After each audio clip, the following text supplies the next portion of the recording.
He divorced her in front of 50 witnesses, called her defective, broken goods, said it loud enough that the entire dining room heard, loud enough that her mother-in-law stopped mid-bite, loud enough that the waiter froze with a wine bottle hovering over the table. "She can't give me children," Daniel Cross had said, his voice carrying that particular tone of a man who believes he's being reasonable. "What's the point of keeping her?" 6 months later, Serafina Hartley stood in a basement that smelled like formaldehyde and government-issued floor cleaner, filing autopsy reports for bodies that had been drained of every drop of blood. She had $9 in her bank account, a hole in her left shoe that let in every puddle on the Savannah sidewalk, and the attention of a 400-year-old vampire king who knew her secret. The secret Daniel never discovered in 6 years of marriage. The secret that made her infertility not a defect but a dormant power, waiting for the right catalyst. 3 weeks later, the vampire king walked into a courtroom where Daniel was trying to reclaim her. He didn't ask permission. He simply sat down behind Serafina close enough that Daniel could see him, close enough that every person in that room felt the temperature drop 3 degrees, and he whispered 5 words loud enough for her ex-husband to hear. Let him watch what he lost. This is how Serafina Hartley went from worthless to priceless. This is how a woman with $9 and a hole in her shoe became the most protected human in the American South. This is how Daniel Cross learned that some mistakes you don't get to fix. The shoe gave up first. Not dramatically, not in a way anyone would notice from the outside. Just a slow separation of sole from leather. Right at the ball of Serafina's left foot, the kind of failure that happens when you walk 12 blocks twice a day for 6 months because bus fare costs $1.75, and you need that $1.75 for the difference between eating twice or once. October in Savannah was doing that thing it does, where the humidity refuses to acknowledge that autumn exists anywhere else in the country. The air sat thick and wet against her skin. Her blouse stuck to her spine. The hole in her shoe let in a puddle outside the coffee shop on Broughton Street, and the cold water soaked through her sock. And Serafina kept walking because stopping meant being late, and being late meant Ruth Monroe's disappointed face. And Ruth Monroe's disappointed face was somehow worse than wet feet. The Chatham County Medical Examiner's office occupied the basement level of the federal building on Montgomery Street. Serafina had been walking past it twice a day for years without knowing it existed. The entrance was around the side down a short flight of concrete stairs that always had leaves collecting in the corners, no matter how often maintenance swept them. A door with frosted glass, a placard that said, "Authorized personnel only," in letters that had faded to the point of illegibility. She'd found the job listing pinned to a corkboard at the public library. Handwritten in precise block letters on an index card that looked like it had been produced on a typewriter from 1970. Administrative assistant needed. Discretion required. Unusual hours. No experience necessary. The handwriting had been so old-fashioned that Serafina almost didn't call the number. Almost kept walking past that corkboard back to the studio apartment above the laundromat where the smell of other people's fabric softener had permanently embedded itself in her mattress. But she'd called. And Ruth Monroe had answered on the second ring, her voice rough from what Serafina would later learn was a 40-year menthol cigarette habit, and said, "You got a gap in your employment history." "I was married," Serafina had said. The silence on the other end of the line lasted exactly 3 seconds, long enough for Serafina's stomach to clench, long enough for her to think, here we go. Here's the part where I have to explain why being someone's wife was a full-time job that left no room for actual employment. Here's the part where I have to make 6 years of my life sound less pathetic than they were. Ruth said, "You start Monday, don't be late, and don't ask questions about the files marked with the red seal." That had been 6 months ago, 24 weeks of filing autopsy reports. 24 weeks of transcribing pathologist notes in a windowless office that was always exactly 64 degrees regardless of the season. 24 weeks of learning that death, despite what the movies suggested, was mostly paperwork. People died. Paperwork followed. Someone had to make sure the paperwork was accurate, complete, and stored in the correct filing cabinet. That someone was Serafina. She was good at it. Quiet, detail-oriented, invisible. All the qualities Daniel had cultivated in her during their marriage, the ones she'd hated herself for developing, turned out to be exactly what a basement morgue office needed. Ruth noticed. Ruth noticed everything, despite pretending she didn't. "You reorganized the filing system," Ruth had said one morning, 3 weeks into Serafina's employment, not looking up from the incident report she was reviewing. "The alphanumeric code wasn't cross-referencing with the digital database properly," Serafina had said. "I added a tertiary identifier." Ruth had looked at her then, really looked. The kind of look that felt like being read instead of seen. "Your ex-husband was an idiot," Ruth had said.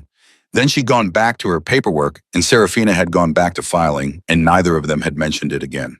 But the Red Seal files, those were different. They'd started appearing in Serafina's second week, not in the regular filing queue, not dropped off by the courier who brought the standard intake forms from the hospital. These arrived directly on her desk, always when she wasn't looking. She'd go to the bathroom, come back, and there would be a folder, thicker than the standard ones, heavier paper, sealed with actual wax in dark crimson, the kind of thing Serafina associated with historical documents or wedding invitations from people who had more money than sense. The cases inside described deaths that didn't make sense. Bodies drained of blood without a wound large enough to account for the loss. Toxicology results showing compounds that didn't exist in any pharmaceutical database Serafina could access. Corpses found with marks on their throats that the pathologist would describe in the preliminary notes, then omit entirely from the final report. And underneath the pathologist's neat-typed observations, handwritten annotations in a script Serafina didn't recognize. Notes that read like someone was tracking patterns, following connections, building a case that no official report would ever acknowledge. Serafina filed them where Ruth told her to file them. In a locked cabinet in the back room that required a key Ruth had given her on the third week, a small brass key that Serafina wore on a chain around her neck, tucked under her blouse where no one could see it. She did not ask questions, but she noticed everything. She noticed that the Red Seal cases came in clusters. 3 in 1 week, then nothing for 2 weeks, then 5 in 3 days. She noticed that the compounds in the toxicology reports were always the same. An unknown protein. Molecular structure the lab couldn't identify. Present in every victim. She noticed that the marks on the throats were always symmetrical. 2 punctures. Precise. Clean. The kind of precision that required either a very steady hand or a very specific tool. She noticed that the temperature in the basement corridor dropped approximately 4 degrees 6 minutes before Ruth would appear in the doorway and say, "Someone's coming, finish what you're doing and go home early." Serafina never saw who was coming. She always left before they arrived, until week 24. Serafina had stayed late to finish a backlog of transcriptions. Ruth had already gone home smoking her evening menthol on the way out, leaving a trail of smoke that hung in the stairwell like evidence. The building was quiet. The kind of aggressive silence that government buildings develop after hours, as if the architecture itself wants everyone to leave. 7:45 p.m., the overhead fluorescence hummed. Serafina's fingers moved across the keyboard, transferring the pathologist's audio notes into typed text. A 53-year-old male. Cause of death, exsanguination. No wounds consistent with the blood loss observed. Toxicology pending. She saved the file, stood, gathered the stack of Red Seal folders that needed to go to the locked cabinet. The corridor stretched ahead of her. 40 feet of linoleum tile, walls painted institutional beige, doors on either side, all closed, all dark. The temperature dropped, 4 degrees in 6 seconds. Serafina felt it against her skin. The sudden coolness, the way the air shifted from stale warmth to something sharper. 6 minutes early, her brain supplied. Whatever pattern Ruth had been tracking, it was 6 minutes early tonight. She should have left. Ruth's instructions had been clear. When the temperature drops, go home. But Serafina was holding 6 Red Seal folders, and the locked cabinet was at the end of the corridor, and leaving them on her desk overnight felt wrong, in a way she couldn't articulate. These were evidence. Evidence of something. Evidence that someone wanted preserved, even if no official report would acknowledge it. She walked. The fluorescent lights flickered once, steadied. Her footsteps echoed, soft rubber soles on linoleum, the sound too loud in the silence. She turned the corner. He was standing at the end of the corridor, not approaching, not arriving, simply there in a spot where no one had been standing 30 seconds earlier, as if he'd materialized out of the beige paint and fluorescent hum and government-issue floor tiles. Serafina's first thought was not that he was handsome. Her first thought was that he was wrong. Something about the way he occupied space, the proportions of him, too still, too composed, like a photograph that had been inserted into reality and didn't quite match the lighting. He was tall, broad through the shoulders, narrow at the waist, dark hair cut short enough to be professional, long enough to suggest he didn't care much about professional. He wore a charcoal suit with no tie, the collar open in a way that should have looked casual, but instead looked like a predator keeping its claws sheathed. His face was the problem, not because it was ugly, because it was too composed, too still. The kind of face that looked like it had been arranged rather than grown every feature in deliberate proportion. And the eyes, dark gray with a cold silver rim around the iris like storm clouds backlit by the moon. Those eyes were already on her when she turned the corner, already watching, as if he'd heard her coming from 50 feet away and simply waited. The folders nearly slipped from Serafina's arms.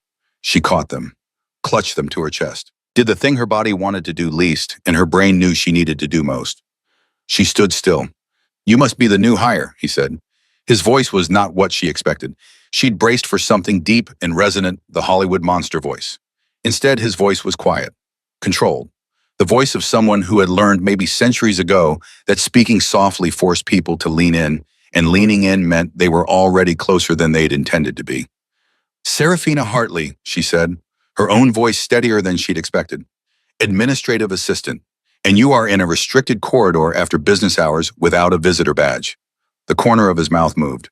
Not a smile, a reaction to something unexpected, like hearing a house cat growl at a wolf. "My name is Marcus Ashford," he said. "I fund this office." Serafina blinked. She looked at the stack of Red Seal folders in her arms, then back at him. "You fund the medical examiner's office. Certain operations within it." His gaze dropped to the chain around her neck where the key hung, then returned to her face. "The ones you've been filing in the locked cabinet. You haven't asked a single question about those files in 6 months. That's either remarkable discipline or remarkable incuriosity, and I don't think you're incurious. I was told not to ask questions."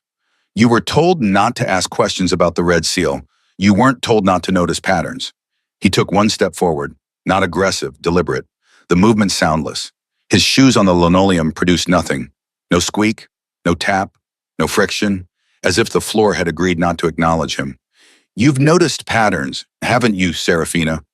The way he said her name made something clench low in her stomach. Not fear, not exactly. Something adjacent to fear that shared its neighborhood but lived in a different house. "I've noticed," she said carefully, "that the bodies in those files died in ways that don't match any pathology I've read about. I've noticed that the toxicology reports contain compounds that aren't in any database I can access. And I've noticed that someone is altering the final reports to remove details that appear in the preliminary notes." She paused. "I've also noticed that this corridor drops about 4 degrees in temperature, approximately 6 minutes before someone arrives. Except tonight you're 6 minutes early, which suggests either my observation was incomplete or the pattern changed." Both corners of his mouth moved this time, closer to a smile but still not one. The expression of someone who had just been given a gift they hadn't expected. "6 minutes," he repeated. "You timed it. I'm observant. My ex-husband trained me to be observant. He didn't mean to. He was training me to be afraid. Turns out the skill set is the same." Something shifted behind Marcus Ashford's eyes. Not pity. Serafina had learned to recognize pity the way some people recognized a change in the weather, and this wasn't it. This was closer to recognition. The look of someone who understood what it cost to turn a survival mechanism into a weapon. "I need to show you something," he said. "Not tonight. You're tired, and what I have to say requires your full attention. But soon." He reached into his jacket and interior pocket and produced a card. Matte black. No logo, no design. Just a phone number embossed in dark ink that caught the light at certain angles. "When you're ready, call this number. Someone will bring you to me. And if I'm not ready, then I'll wait." He turned to leave, and Serafina noticed for the first time that he moved without sound. Not quietly. Without sound. His shoes on the linoleum produced nothing, as if physics had taken a break just for him. He stopped at the end of the corridor. "Still facing away from here. One more thing," he said. "The man who drives past your building at 2 in the morning. The one in the silver sedan. He's been photographing your windows for the last 9 days." Serafina's heart stopped. "I've had someone watching him." Marcus continued, his voice still quiet, still controlled. "He is not a threat I will allow to reach you, but you should know that he's escalating." The corridor was empty by the time Serafina's heart started beating again. Daniel. She stood in the silence of the basement, holding Red Seal files against her chest, a black card in her free hand, and the certain bone-deep knowledge that everything she understood about the world had just developed a crack. And through that crack, something was looking back at her. She did not call the number that night. Serafina went home, double-locked her door, checked every window, sat on her bed with the lights on until 3 in the morning, turning the black card over in her fingers. Matte. Expensive cardstock. The kind of thing you ordered from a printer who didn't advertise prices on their website. The number was embossed, not printed. She could feel it under her fingertips. 10 digits, a local area code. At 3:15, she put the card in the drawer of her nightstand, took 2 ibuprofen for the headache blooming behind her eyes, slept for 4 hours. In the morning, she went to work, filed reports, transcribed notes, ate a sandwich at her desk that cost $2.17 from the convenience store 3 blocks away. She did not look at the corridor. On the second day, she did look. It was empty. On the third day, she found a sealed envelope on her desk that hadn't been there when she'd gone to the bathroom. Inside was a single photograph taken from a high angle showing a silver sedan parked across the street from her building. The timestamp on the photo was 2:17 in the morning. Through the car's windshield, illuminated by the glow of his phone, she could see Daniel's face. The face she'd woken up next to for 6 years. The face that smiled at dinner parties and introduced her as my wife, with the same tone someone might say, my car or my watch. The face that had decided she wasn't worth keeping. On the back of the photograph in handwriting she didn't recognize were 4 words. He hired a locksmith. Serafina picked up her phone, took the black card from her desk drawer where she'd moved it that morning, called the number. It rang twice. Serafina, Marcus Ashford's voice. That same quiet control. He'd answered as if they were continuing a conversation rather than starting one. He hired a locksmith, she said. I know, that's why I left the photograph. I wanted you to have the information without me making the decision for you. He paused. If you want to handle this through human channels, police report, upgraded locks, I'll make sure the evidence reaches the right desk. If you want something more comprehensive, come to me. What does comprehensive mean? It means I tell you what I am, what this office really does, why your blood pressure drops 3 points every time you walk past the lock cabinet, which is not a normal physiological response, and suggests something about your biology that I need to confirm. Another pause.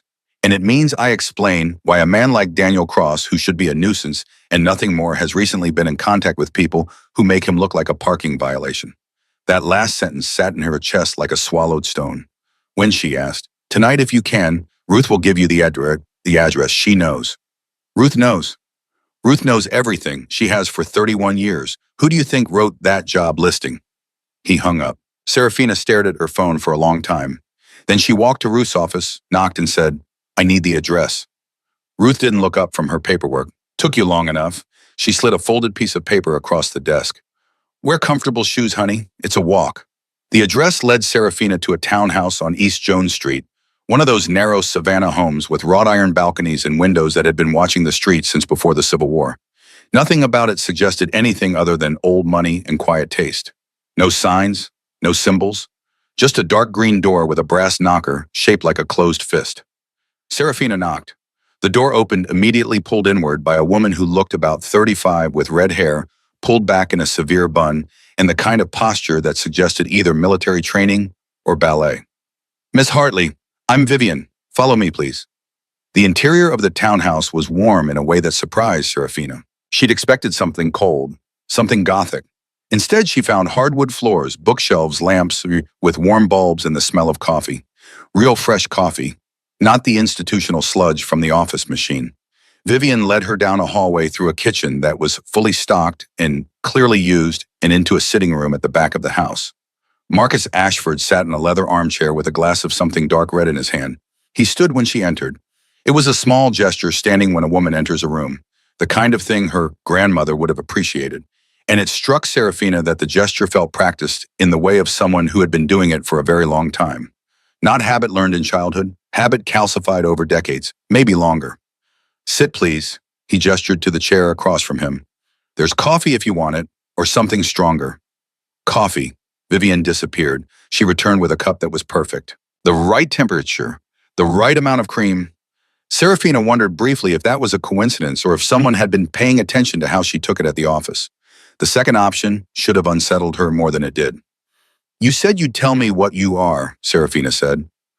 Marcus set down his glass. He leaned forward, elbows on his knees, and those gray silver eyes held hers without blinking. I'm going to tell you a word, he said, and I want you to notice your own reaction. Not what you think the reaction should be, what it actually is. Okay. Vampire. Serafina's reaction was not what she expected. No spike of fear, no surge of adrenaline, no instinctive recoil. Instead, something settled, like a puzzle piece dropping into a space she'd been staring at for 6 months without realizing it was empty. The temperature drops, the soundless movement, the drained bodies in the files, the red seal. The fact that Ruth, who chain-smoked menthols and ran an office next to a morgue, had been keeping secrets for 31 years. Okay, Serafina said. Marcus waited. He seemed to be waiting for more. The scream maybe, the bolt for the door, the accusations of insanity. I've been filing autopsy reports on exsanguinated bodies for 6 months, Serafina continued. I've watched you appear and disappear in a corridor with no exits. You don't breathe unless you're talking. Your skin doesn't change temperature despite being in a building with inconsistent heating. And Ruth put me in this job on purpose, which means this was always where I was going to end up. She took a sip of coffee. Perfect temperature. Perfect cream ratio. The question isn't whether I believe you, she said. The question is why you're telling me. And there it was, the thing that made Marcus Ashford's composure slip for the first time since she'd met him. Not a crack. More like a window opening in a wall she hadn't realized was sealed. Something behind his eyes surfaced, raw and startled and almost young, as if the centuries hadn't quite extinguished the capacity for surprise. Because you're in danger, he said. The rawness stayed in his voice despite his obvious effort to push it back under. And because the danger you're in is my fault. Serafina set down her coffee. Explain. Marcus stood. He walked to the window, looked out at the darkening street, spoke to the glass. 43 years ago, I made a mistake. I let a human woman get close to me. Not romantically, although people gossiped otherwise. She was a researcher, a forensic pathologist named Dr. Margot Hartley. The room went very quiet, not the artificial silence of a government basement, the living silence of a space holding its breath. She worked in the same medical examiner's office where you work now, Marcus continued. She was brilliant, and she was the first human in decades who figured out what the Red Seal cases actually were. He paused. Your mother's name is Catherine. Catherine Hartley née Robichaud. Margot was your grandmother. My grandmother died when I was 4, Serafina said. Her voice sounded distant to her own ears. My mother told me she had a heart attack. Your grandmother died because I failed to protect her. Marcus turned from the window. His face held the particular stillness of someone delivering a confession they'd been carrying for decades. She discovered that a rogue faction operating in the Savannah area was feeding on humans indiscriminately, violating every agreement that keeps our existence viable. She confronted me, she demanded I act. I told her to stay out of it, that it was vampire business, that I would handle it in my own time. His jaw tightened. She didn't stay out of it. She gathered evidence, documented the kills, identified the rogues. She was going to go public. Not about vampires, she wasn't that reckless, but about the pattern of deaths, the cover-ups, the failures in the medical examiner's reporting. And the rogues found out before I could stop them. He met her eyes. They made her death look like a heart attack. It wasn't. And I have spent 43 years making sure that what happened to her could never happen to someone in that office again. The job listing was mine. The Red Seal system was mine. Ruth was mine. He paused again. The weight of the next sentence showed in the way his shoulders dropped a fraction of an inch. I put you in that office, Serafina. Not directly. I didn't know you existed until 6 months ago. But the listing was designed to attract a very specific kind of person. Someone careful. Someone quiet.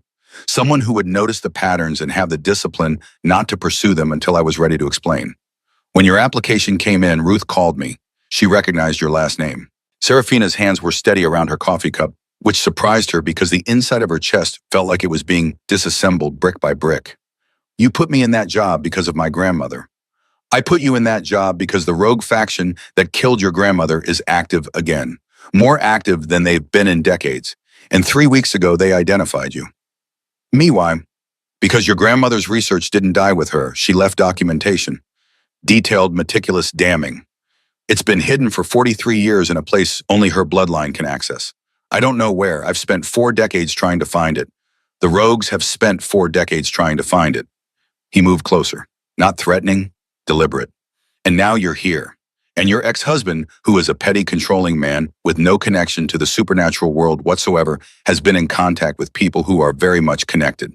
Not because he knows what they are, because they approached him. Because they know that the fastest way to get to a woman who's been conditioned to respond to pressure is to use the person who conditioned her. The stone that had been sitting in Serafina's chest since Marcus mentioned Daniel on the phone grew heavier. Daniel is working with vampires. Daniel is being used by vampires. There's a difference, though the result for you is the same. They feed him resources, legal connections, private investigators. He thinks he's found wealthy backers who sympathize with his situation. What he's actually found is a faction that needs him to keep you destabilized, monitored, and eventually accessible. Serafina stood. She crossed the room to the window where Marcus had been standing, looked out at Jones Street. A couple walked past under the live oaks, laughing about something completely unaware That 20 feet away, a woman was learning that her grandmother had been murdered by monsters, and her ex-husband was being puppeted by the same breed of monster 43 years later. "What do you want from me?" she asked. "I want to protect you. I owe your family that. I failed Margot, and the debt doesn't expire." "That's guilt, not a plan." "The plan," Marcus said, moving to stand beside her at the window close enough that she could feel the subtle coolness that surrounded him. Not cold, just a few degrees below room temperature, a body that generated less heat than it should. "The plan is for you to help me find your grandmother's research before the rogues do. The plan is for me to dismantle the faction that killed her and neutralize the threat to you permanently."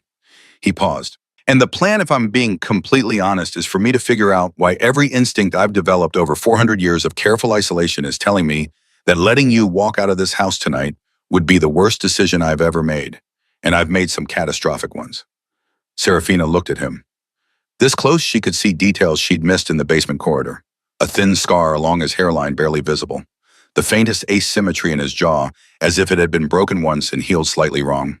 The shadows under his eyes that had nothing to do with sleeplessness and everything to do with the particular fatigue of someone who has been awake for a very long time. He was not beautiful. She wanted to be precise about that. He was compelling in the way that a building on fire is compelling. You couldn't look away, but the looking carried weight. "I have conditions," she said. "Of course you do. You don't make decisions for me, not about my safety, not about my schedule, not about anything. You give me information and I decide what to do with it. I spent 6 years with a man who thought he knew what was best for me. I'm done with that model regardless of species." Marcus's expression did something complicated. Several things moved behind his eyes at once, none of them the condescension she'd been bracing for. "Agreed," he said. "What else?" "You tell me everything, not what you think I can handle, everything. The moment you start filtering information to protect me, we're done." "That will be difficult. Some of what I know is genuinely dangerous to hear." "I didn't say it would be comfortable. I said it was a condition." He studied her for a moment that stretched longer than it should have.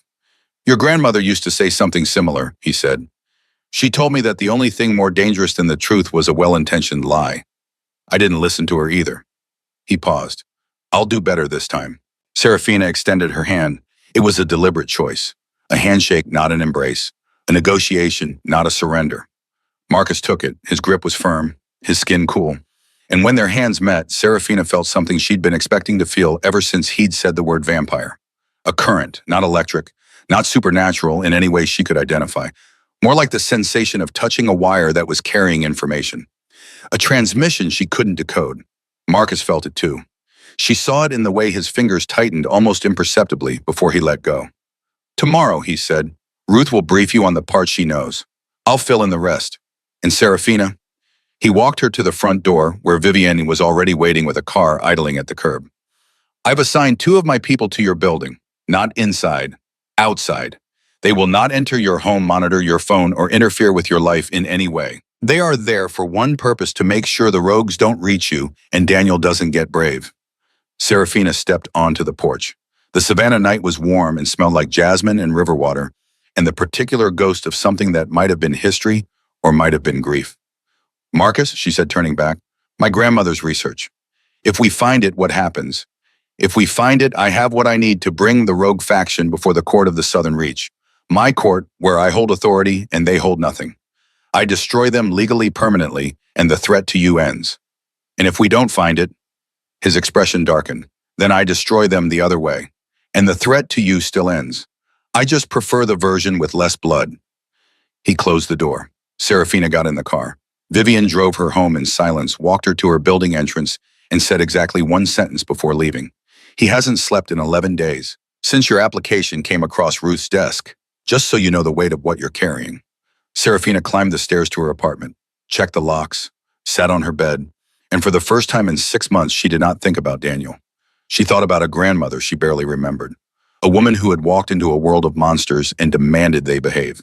A woman who had been killed for it. A woman whose research, whatever it contained, was apparently still dangerous enough that 2 factions of vampires were willing to go to war over it.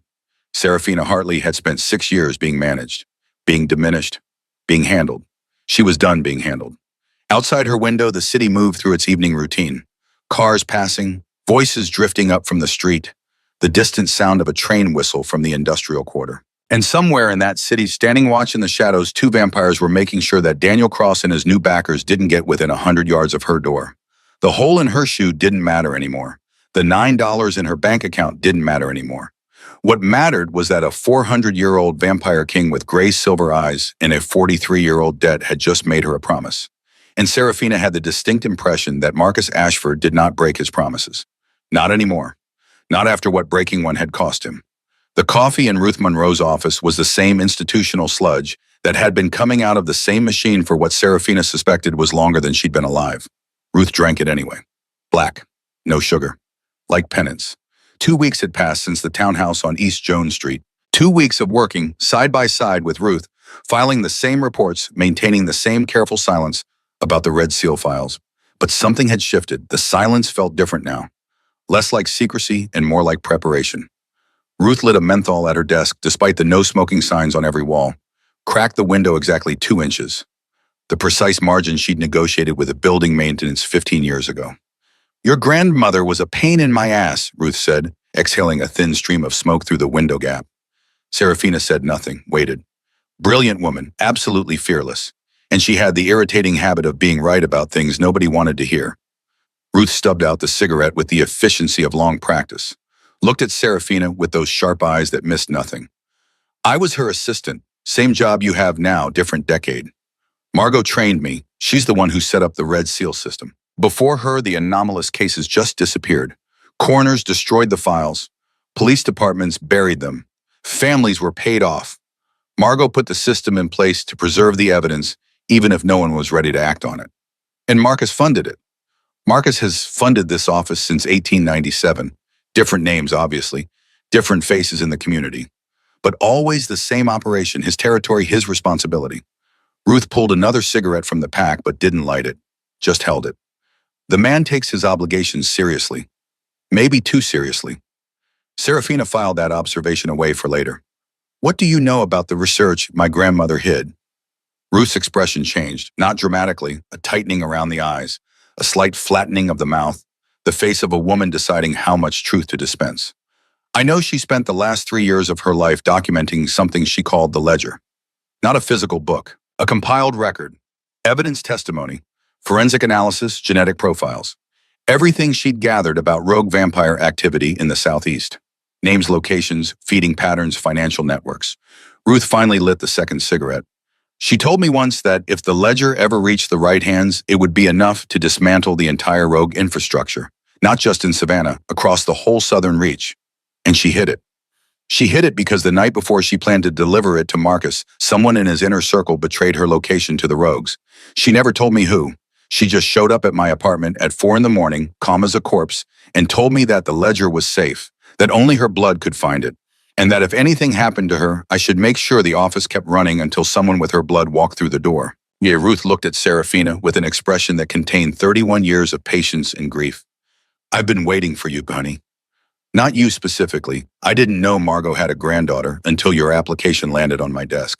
But I've been keeping the lights on, filing the red seals, watching for the person Margot promised would come." The weight of that statement settled on Serafina's shoulders like a physical thing. "Someone in Marcus's inner circle betrayed her," she said. Not a question. "That's the part that keeps me awake," Ruth said. "Whatever Margot found, it was bad enough that someone close to the king decided she needed to die rather than let it reach him, which means either the betrayer is still in Marcus's circle or they've been replaced by someone equally compromised." She paused. "Either way, there's rot near the top. And until you find the ledger and prove who it was, you can't fully trust anyone in his court, including him. You trust him. I trust that his guilt over Margot is genuine. Guilt is a reliable motivator." Ruth crushed out the cigarette. "But guilt and competence are different currencies. And the man has a blind spot the size of Texas when it comes to the people closest to him. He sees loyalty because he wants to see loyalty. Margot saw the truth. That's what got her killed. Marcus picked her up at 7, not in something flashy, a dark blue sedan that could have belonged to anyone. He drove at exactly the speed limit with both hands on the wheel, like someone who had learned to drive from a manual rather than from instinct. "You drive," Serafina said. She'd half expected him to materialize on Whitaker Street the way he materialized in basement corridors. "I've been driving since cars were invented. Seemed wasteful not to learn." He glanced at her. Disappointed. Surprise. The soundless corridor thing made me think you preferred drama. The corridor thing isn't drama, it's efficiency. Why make noise if you don't have to? They drove through evening Savannah, the city doing its golden hour routine, light slanting through live oaks, shadows long and soft, tourists on ghost tours gathering at street corners, listening to guides spin stories about hauntings and history, completely unaware that something far stranger than ghosts was driving past them in a sensible sedan. 27 Whitaker Street was a two-story wooden frame painted pale yellow with green shutters. A porch light burned. The garden was overgrown in the artful way of someone who preferred wildness to order. And along the south wall, beneath the bay window on the second floor, a wall of jasmine climbed a trellis that looked original to the house. Marcus parked across the street, killed the engine. His hand stayed on the steering wheel a moment too long. "You don't have to come in," Serafina said. "I'm not coming in. I'll be here." He looked at her. "This is your blood, Serafina. Whatever Margot left, she left it for someone like you. I'm the man who failed her. I don't get to be part of the recovery." She got out of the car before she could respond to that, because responding would have meant acknowledging the grief in his voice. And if she acknowledged it, she might have to acknowledge her own. The professor's name was Dr. Arthur Clement. He was 71, a retired historian who specialized in Savannah's antebellum period. He opened the door in a cardigan and reading glasses with the cautious friendliness of a man who wasn't expecting visitors, but was too polite to say so. Serafina told him the truth, or a version of it. "My grandmother lived here in the early 80s. She passed when I was small. I'm trying to reconnect with her memory, and I'd love to see the garden if that's all right. I know it's late, and I apologize for the intrusion." Dr. Clement's face softened. "Margot Hartley," he said, surprising her. "The previous owners told me about her. Brilliant woman by all accounts. And the jasmine out back." He shook his head. "I've never been able to kill it. Not that I've tried. It's the most resilient plant I've ever seen. Come in. Come in. Take all the time you need." The garden was small, enclosed by a brick wall, and the jasmine dominated the south side completely. In the dark, its white flowers glowed faintly, and the smell was so thick Serafina felt like she was breathing through cloth. She stood at the base of the trellis, closed her eyes. The jasmine knows the card had said. She pressed her palm against the wall beneath the vine, felt the old brick, rough and warm even at night. Nothing happened. She moved her hand lower, to the soil line where the jasmine roots disappeared into the earth. Her fingers pushed into the dirt, damp and rich, and she felt along the base of the wall. There, a brick that was slightly recessed. She pushed it, felt it give, sliding inward an inch before catching on something. She pressed harder. A click. The brick beneath it shifted, revealing a narrow gap in the foundation wall, barely wide enough for a hand. Serafina reached in. Her fingers found metal. A box, small like a cigar box wrapped in something waterproof. She pulled it out, heavy for its size. The wrapping was oilskin still intact after 4 decades. Inside the oilskin was a tin box. And inside the tin box was a leather journal, a USB drive in a sealed plastic bag, and a folded letter addressed to no one. Serafina opened the letter. Her grandmother's handwriting, angular, precise, familiar in a way that made her chest hurt. "If you are reading this, you are my blood. The journal contains what I could not trust to any machine. The drive contains what I could not trust to paper. Together they are the ledger. Everything I found, every name, every kill, every trail of money and influence that the rogue faction has used to operate inside Marcus Ashford's territory for the last 40 years. But the most dangerous thing in this box is not the evidence against the rogues. It is the evidence of who helped them. Marcus's court has a fracture, and it runs deeper than he knows. The person who sold my location to the rogues the night I died was someone he trusted absolutely. I could not prove it in time. The proof is in the ledger. Use it carefully. And if Marcus Ashford is standing next to you when you read this, which knowing him, he probably is, tell him, I said 3 things. 1, I forgive him. 2, I told him so. 3, the person who betrayed me did it out of love for him, which makes it worse, not better. Be careful, little one. The truth is heavy, but you come from women who carry heavy things. No, Serafina read the letter twice. Then she walked back through the house, thanked Dr. Clement, and got into the car where Marcus was waiting with the rigid stillness of someone holding himself together through sheer discipline. She handed him the letter. He read it under the dome light. She watched his face. The composure held. The composure held, and then on the 3rd line it didn't.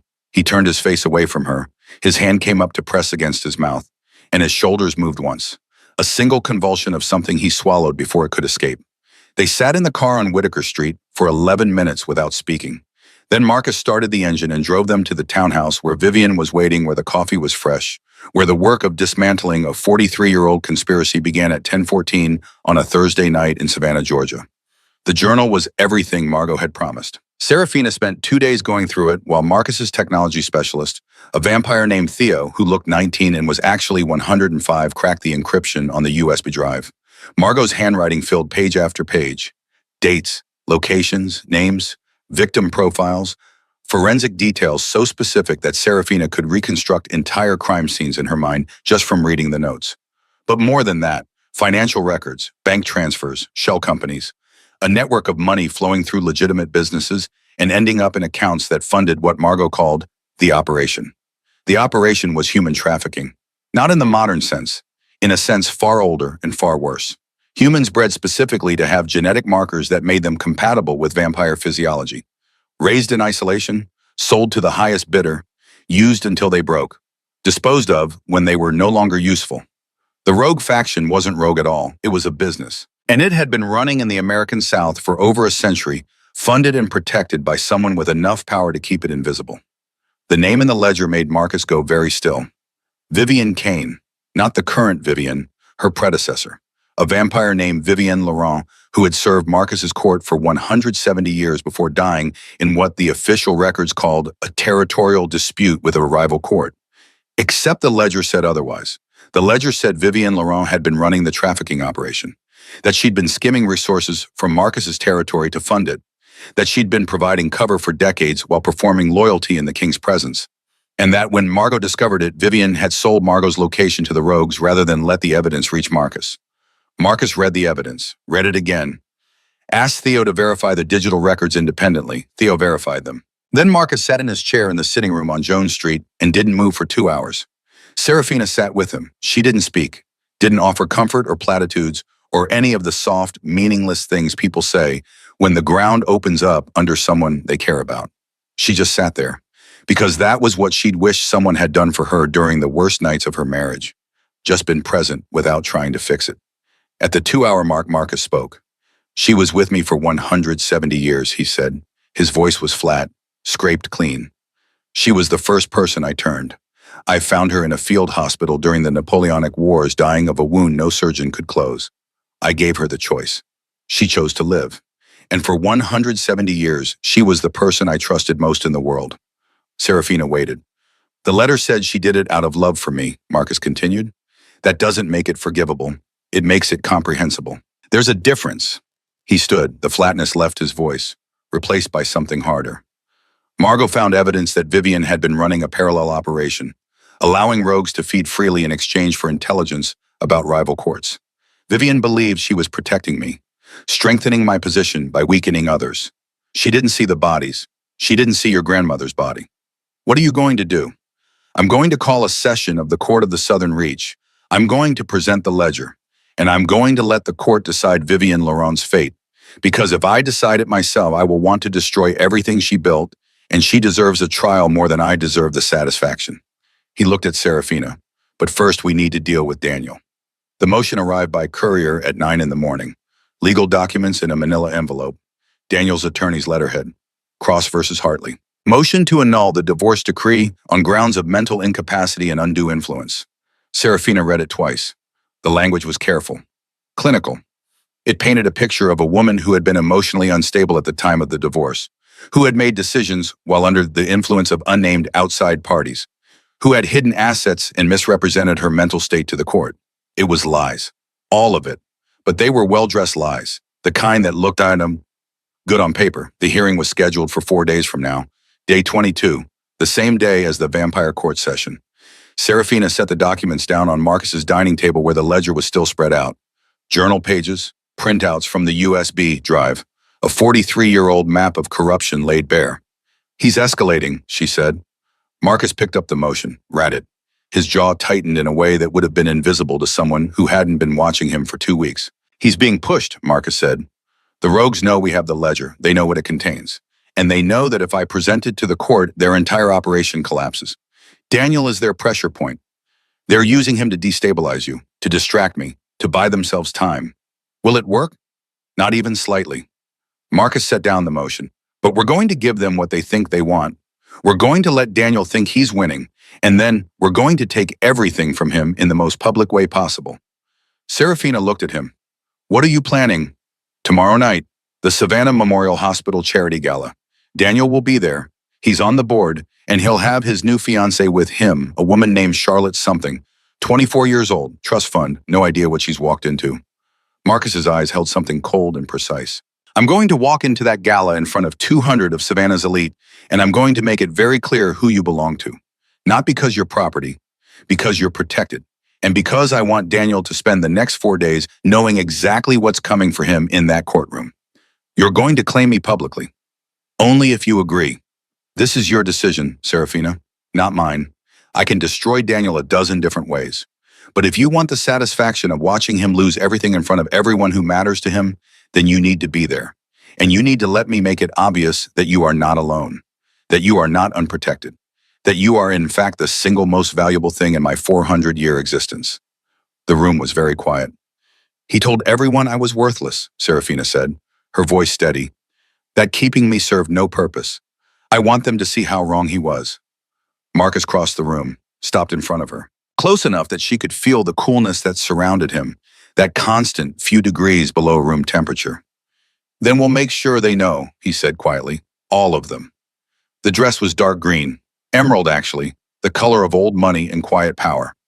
It fit her like it had been made for her, which it probably had been, because when Serafina had asked where it came from, Vivian had just smiled and said, Marcus has excellent taste. Vivian had also done something to Serafina's hair, not styled it into submission, just encouraged it. The result was softer than Serafina was used to, more intentional. You look like someone who belongs exactly where she's going, Vivian said, stepping back to assess her work. Serafina looked at herself in the mirror. The woman looking back was not the woman who had walked 12 blocks with a hole in her shoe 6 months ago. But she wasn't someone else either. She was sharper, more focused, like a photograph finally coming into clarity. He hasn't stopped thinking about you for 2 weeks, Vivian said quietly. I've known Marcus for a very long time. I've never seen him like this. Like what? Hopeful. The Savannah Memorial Hospital Charity Gala was held in the ballroom of the DeSoto Hotel, a historic building with chandeliers and marble floors and the kind of polished elegance that money produced when it had been accumulating for generations. 200 people filled the space, doctors and donors, board members and their spouses, everyone dressed in their best, everyone performing the careful dance of Southern society where the smiles were wide and the knees were hidden. Daniel was easy to spot. He stood near the bar with a woman who had to be Charlotte, young, blonde, wearing a dress that cost more than Serafina used to make in a month. She was laughing at something Daniel had said, her hand on his arm, completely unaware that the man next to her had destroyed his previous marriage through systematic isolation and control. Daniel saw Serafina the moment she entered. His face did something complicated. Surprise, then recognition, then calculation. The same expression he'd worn when he was deciding whether one of her friendships needed to be managed. Serafina held his gaze, didn't look away, didn't smile, just stood there in her emerald dress and let him see that she existed, that she was here, that she had not disappeared into the poverty and shame he'd tried to bury her in. Then Marcus walked in. The room didn't go silent. That only happened in movies. But there was a shift, a subtle redistribution of attention, the way a space reacts when someone important enters. Marcus wore black, a suit that probably cost more than Serafina's rent for a year. No tie. The collar open in that way he had of suggesting formality while refusing to perform it completely. He crossed the ballroom like he owned it, which given the amount of money his various shell companies had probably donated to this hospital over the decades he might actually have. He stopped in front of Serafina. You look devastating, he said quietly, just for her. Then he turned to face the room, raised his voice just enough to carry, Excuse me, I need everyone's attention for a moment. The conversations didn't stop immediately, but they stuttered. People turned. A few board members who clearly recognized Marcus from previous events nudged their companions. The room found its way to quiet. My name is Marcus Ashford, he said, his voice carrying that same quiet control it always carried, the kind of voice that didn't need to shout to be heard. Some of you know me, most of you don't. That's fine. You're about to. He turned to Serafina, held out his hand. She took it. This woman, Marcus said, is Serafina Hartley, and I want to make something very clear to everyone in this room. She is under my protection. She is under my care. and she is, as of this moment, the single most important person in my territory. He looked directly at Daniel. Anyone who challenges that in court, in business, or in any other arena will answer to me, personally. And I promise you that is not a conversation you want to have. The ballroom was completely silent now. Serafina felt every eye in the room on her, felt the weight of 200 people trying to understand what they were witnessing, felt Daniel's stare like a physical thing burning across the space between them. Marcus's hand tightened on hers, just slightly, a reassurance. "Carry on," Marcus said to the room. "Enjoy your evening." And just like that, the noise returned, conversations resuming, the careful social machinery grinding back into motion. But everything had changed. Serafina saw it in the way people looked at her now. Not with pity, not with curiosity, with something closer to respect. Or maybe caution. The kind of attention you give to someone who has just been marked as untouchable. Daniel was still staring. His face had gone through several more complicated expressions and landed on something that looked like rage wrapped in disbelief, wrapped in the dawning understanding that he had miscalculated badly. Charlotte was tugging on his arm, saying something Serafina couldn't hear. Daniel ignored her. Marcus leaned close to Serafina, his breath cool against her ear. "Do you want to leave, or do you want to stay and watch him try to process this?" "Stay," Serafina said. "Definitely stay." They stayed for an hour. Marcus introduced her to people whose names she would never remember. Board members and donors and a few individuals who gave Marcus looks that suggested they knew exactly what he was, even if they couldn't say it out loud. And through it all, Daniel watched. He tried to approach twice. Both times someone intercepted him. A board member with a question, a waiter with a tray of champagne. Marcus's timing was too perfect for it to be coincidence. When they finally left, walking out through the De Soto's grand entrance to where Vivian was waiting with the car, Serafina looked back once. Daniel stood in the doorway of the ballroom, alone. Charlotte had apparently given up and found someone else to talk to. He looked smaller than she remembered. Less like the man who had controlled 6 years of her life, and more like what he actually was. A petty, insecure man who had mistaken cruelty for strength and was only now beginning to understand the difference. "Let him watch," Marcus said quietly, following her gaze. "Let him see what he lost. Let him spend the next 4 days knowing that when that courtroom door opens, I'm going to be sitting behind you. And there's nothing he can do about it." Serafina got in the car. Vivian drove them back to the townhouse. And for the first time since the divorce, Serafina felt something unfamiliar spreading through her chest. Not happiness, not yet, but the space where happiness could grow. The knowledge that she was not alone, that she was not powerless, that the man who had tried to erase her had just been erased himself in front of everyone who mattered. The townhouse was quiet when they returned. Theo had gone home. Vivian disappeared upstairs to her quarters. It was just Serafina and Marcus in the sitting room where this had all started 2 weeks ago. The ledger still spread across the dining table. Evidence of 43 years. Proof of betrayal and murder, and a trafficking operation that had destroyed hundreds of lives. But right now, Serafina couldn't think about any of that. Right now, all she could think about was the way Marcus's hand had felt in hers. The way he'd looked at Daniel with that cold precision. The way he'd said, "The single most important person in my territory," like it was fact instead of declaration. "You didn't have to do that," she said. Marcus was pouring coffee. He didn't look up. "I wanted to. You made me a target. You were already a target. I made you a protected target. There's a difference." He handed her the cup. Perfect temperature. Perfect cream ratio. She still didn't know how he did that. "I waited 400 years, Marcus said quietly. 400 years of careful distance, of not letting anyone get close, of building walls so high that nothing could touch me. And then Ruth called me 6 months ago and said your name, and every single one of those walls started developing cracks." He sat down across from her. "I told myself it was guilt, that I owed your grandmother a debt, that protecting you was just fulfilling an obligation I'd failed to meet 43 years ago. And maybe that's how it started, but that's not what this is anymore." Serafina set down her cup. "What is it?" "You know what it is." His eyes held hers, gray silver in the lamplight. "You felt it when we shook hands in this room. That current, that transmission. It's not just biology, Serafina. It's not just the genetic compatibility that makes you able to exist in my world without being consumed by it." He leaned forward. "It's you. You're mine. The way you look at problems and find solutions no one else sees. The way you survived 6 years with a man who was trying to break you and came out of it sharper instead of shattered. The way you didn't flinch when I told you what I was. You just adjusted. Like the universe had finally started making sense. I'm not my grandmother. I know. Margot was a force of nature, brilliant and terrifying and absolutely certain she was right about everything. And she was right. That's what made her terrifying. He paused. You're different. You question. You weigh evidence. You don't assume you have all the answers. And that makes you more dangerous than she ever was, because you'll see things she would have missed. Serafina stood, crossed to the window, looked out at Jones Street where 2 weeks ago she'd stood in this exact spot and made a deal with a vampire king. Daniel files that motion in 4 days, she said. The vampire court session is the same day. I know. If we go to the vampire court, we might not make it to the human one. We'll make it. I'll make sure of it. She turned to face him. Why does this matter so much to you, the human court? You could destroy Daniel 100 different ways. You could make him disappear, make him leave Savannah, make him understand that he's lost without ever setting foot in a courtroom. Marcus stood, walked to where she was standing, close enough that she could feel the temperature differential. Could see the exact moment his breath misted slightly in the warm air because his lungs were degrees cooler than they should be. Because you deserve to watch him lose the same way he made you feel like you'd lost, Marcus said. You deserve to sit in that courtroom with me behind you and watch the judge tell him that he was wrong, that the annulment is denied, that you were never mentally incompetent or under undue influence, that you were simply smart enough to leave a man who didn't deserve you.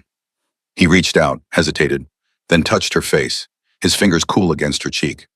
I can give you a lot of things, Serafina. Protection, resources, a place in my world that no one can challenge. But I can't give you the vindication of watching the human legal system tell Daniel Cross that he's a failure. Only you can give yourself that, and I want to be there when it happens. Serafina's heart was doing something complicated in her chest, something that felt like it was expanding and contracting at the same time. You haven't slept in 11 days, she said. Vivian had told me. Vivian talks too much. Do you sleep? Sometimes, when I feel safe. I haven't felt safe in a very long time. Because of what happened to my grandmother. Because of a lot of things, your grandmother, the people I've lost, the mistakes I've made, the century after century of watching humans I cared about age and die while I stayed the same. It's easier not to get close, easier not to sleep, easier not to feel safe. He dropped his hand, started to step back. Serafina caught his wrist. Stay, she said. Marcus went very still. Serafina, I'm not asking you to sleep. I'm asking you to stay, right here, in this room, because I don't want to go back to my apartment tonight and sit in the dark wondering if Daniel is going to do something stupid. And I don't want to be alone. I can have Vivian. I don't want Vivian. I want you. The silence stretched between them, long enough for Serafina to hear her own heartbeat, long enough to wonder if she'd miscalculated, if the current she'd felt the transmission had been one-sided after all. Then Marcus said very quietly, okay. They sat in the sitting room, not touching, just occupying the same space. Serafina in the armchair where she'd first sat 2 weeks ago. Marcus on the sofa, his long frame arranged with the particular stillnesses of someone who had learned to be motionless for hours at a time. She didn't know when she fell asleep, but when she woke up, dawn light was coming through the windows and someone had draped a blanket over her. And Marcus was still there, still sitting on the sofa, still watching over her, still keeping her safe. The morning brought news that the vampire court session had been moved up. Day 20, tomorrow. The rogues were escalating. They knew the ledger existed. They knew what it contained. And they were trying to force Marcus's hand before he could present it properly. They want chaos, Marcus said, reading the summons that had been delivered by courier. They think if they move fast enough, I won't have time to prepare. They're wrong. Serafina looked at the calendar. The human court is day 22. If the vampire session is tomorrow, we have 1 day between. Less than that, the session will go late. These things always do, especially when there's a challenge to someone's authority. Marcus set down the summons, but we'll make it. I promised you that courtroom, Serafina, and I don't break promises. Not anymore. Theo arrived with the final analysis from the USB drive. More evidence, more names, a complete map of the trafficking operation stretching back 140 years, and woven throughout it the name Vivian Laurent. Not the current Vivian who poured coffee and drove Serafina. And the previous one, the betrayer. The one who had sold Margot's location 43 years ago. Is this enough? Serafina asked, looking at the evidence spread across the table. It's more than enough, Marcus said. This is everything the court needs to issue a posthumous judgment, to acknowledge that Vivian Laurent violated every law we have, to make it official that she was a traitor. And the current Vivian, Marcus was quiet for a moment. She took the name in honor of her predecessor. That's how it works in our world. When someone falls, their name can be claimed by someone who wants to carry the legacy forward. The current Vivian believed she was honoring a loyal servant. She didn't know the truth. Will she still be loyal when she finds out? I don't know. That's what tomorrow will tell us. Serafina stayed at the townhouse again, not in the sitting room this time. Marcus had offered her a proper guest room, bed, bathroom, everything she might need. But before she went upstairs, she found him in his study, a room she hadn't seen before. Books floor to ceiling, a desk that looked like it had been carved from a single piece of mahogany, papers and maps and what looked like correspondence dating back centuries. Can I ask you something? She said from the doorway. Marcus looked up from the document he was reviewing. Always. You said Vivian Laurent was the first person you turned, that you found her dying in a field hospital, that you gave her the choice. Yes. Did you love her? He was quiet for a long moment. Then, I thought I did. For about 50 years, I thought what we had was love. But it wasn't. It was gratitude. She was grateful to me for saving her life, and I was grateful to have someone who understood what I was. We confused gratitude for love, and it took us both a very long time to figure out the difference. When did you figure it out? When I met Margot. He set down the document. Not romantically. I never had those feelings for your grandmother, but Margot made me understand what it felt like to be truly known. To have someone look at me and see not the vampire king, not the 400-year-old immortal, but the person underneath. The one who made mistakes, who carried grief, who was just trying to do better than the century before. He looked at Serafina. Vivian never saw that person. She saw the king. She made every decision based on what she thought would protect or elevate the king. And in doing so, she destroyed the very thing she thought she was preserving. You don't know that the current Vivian will betray you. No, but I know that carrying that name creates expectations. And tomorrow when she learns what her predecessor did, she'll have to decide who she wants to be. The loyal lieutenant who keeps the name and all its baggage. Or someone new. Serafina stepped into the study. For what it's worth, I think she's more than just a name. What makes you say that? Because she makes my coffee perfect. And that level of attention to detail doesn't come from performing loyalty. It comes from actually caring. Marcus smiled. Small, real, the first genuine smile Serafina had seen on his face. You're going to be terrifying when you fully understand the power you have, he said. What power? The power to make a 400-year-old vampire believe in hope again. He stood, crossed to where she was standing, and for the second time he reached out and touched her face, cool fingers against her skin. Whatever happens tomorrow, he said quietly, whatever the court decides, whatever chaos the rogues try to create, I want you to know that I don't regret this, any of it, meeting you, telling you the truth, standing beside you in that ballroom. I don't regret it, even if it costs you, especially if it costs me, because that's how I know it's real. He dropped his hand, started to step back. And this time Serafina didn't just catch his wrist, she kissed him. It wasn't gentle, it wasn't soft. It was 6 months of rage and grief and the sudden, overwhelming relief of being seen, of being known, of being valued instead of managed. Marcus made a sound, surprise maybe, or surrender. Then his hands were in her hair, and he was kissing her back like a man who had been waiting 400 years for permission to want something for himself. When they finally broke apart, both breathing harder than they should have been, Marcus rested his forehead against hers. I told myself I wouldn't do that, he said. I told myself it wouldn't be fair to you. That you just escaped one man who tried to control you, and the last thing you needed was another one making decisions about what you wanted. I'm making this decision, Serafina said. Me, no one else. I'm choosing this. You're sure? I've never been more sure of anything in my life. He kissed her again, softer this time, like he was memorizing the shape of her mouth, the taste of her, the warmth of her skin against his coolness. When they finally pulled apart for the second time, Marcus said, the court session is in 14 hours. I know. After that, the human courtroom. I know that too. And between now and then, Daniel is going to try something. The rogues are going to push him. They're running out of time and desperate people do stupid things. Let them try. Serafina stepped back, put distance between them before the pull got too strong to resist. I'm not afraid anymore. I have the ledger. I have you. And in 48 hours, I'm going to watch Daniel Cross learn exactly what he lost when he decided I was worthless. She turned to leave. Serafina, Marcus said. She looked back. Thank you. For what? For choosing this, for choosing me, for being brave enough to walk into a world that should terrify you and deciding it's worth it anyway. Serafina smiled, Small, real. The first genuine smile she'd felt on her own face in longer than she could remember. "You're worth it," she said. Then she went upstairs to the guest room, climbed into bed, and slept deeply for the first time in 6 months. Because 2 floors below, a 400-year-old vampire king was sitting in his study surrounded by evidence of betrayal and proof of murder and the complete dismantling of a century-old trafficking operation. And he was smiling. The knock came at 5 in the morning. Serafina woke to darkness and the sound of someone moving in the hallway outside her room. She opened the door to find Vivian standing there fully dressed, her face pale. "They took him," Vivian said. "Utanina." "Who did Daniel? The rogues took Daniel 2 hours ago from his home." Serafina's heart stopped. "Where's Marcus?" "Already gone. He got the alert and left immediately. He told me to keep you here, to keep you safe." But Serafina was already moving, already pulling on clothes, already knowing exactly what this was. The rogues had Daniel, which meant they were going to use him as leverage, which meant the court session in 12 hours had just become a rescue mission, and Marcus had gone alone. Serafina was in the car before Vivian could finish the sentence about staying safe. "He told you to keep me here," Serafina said, buckling her seatbelt, "but he didn't order you not to drive me if I insisted on going." Vivian stared at her for exactly 3 seconds. Then something shifted in her expression. Not quite a smile, more like recognition. "You sound like Margot," Vivian said. "Good."